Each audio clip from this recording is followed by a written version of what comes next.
Hi అందరికీ. నా చిన్నప్పటి నుండి అయితే మృగశిర కార్తి వచ్చిందంటే ఇంట్లో నాన్ వెజ్ కంపల్సరీ చేసేవాళ్ళు. అయితే అందులో మాత్రం ఫిష్ అయితే ఫస్ట్ ఉండేది మా అమ్మ. మృగశిర కార్తి వచ్చిందంటే ఏదో ఒకటి నాన్ వెజ్ చేసుకోవాలని మన పెద్దలు ఎప్పటి నుండో చెప్తూ ఉండేవాళ్ళు కదా. అదే ఫాలో అవుతారు ఇప్పుడు కూడా చాలామంది. అందులో మేము కూడా ఒకరము.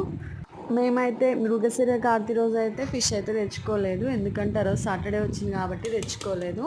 మృగశిర కార్తి రోజు అయితే మేము ఇంగువ అయితే తీసుకున్నాము. ఒక చిన్న చిక్కుడు గింజ అంతా ఇంగువ తీసుకొని అయితే మేము పరిగడుపునైతే మింగినాం పిల్లలు మేము.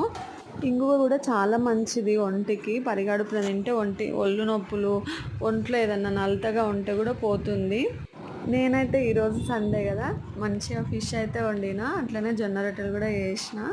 ఫిష్ జొన్న రొట్టెలు కాంబినేషన్లో అయితే మస్తు అద్దిరిపోయింది కూర మాత్రం. చేపల పులుసా మజాక అన్నట్టుగా అంత టేస్టీగా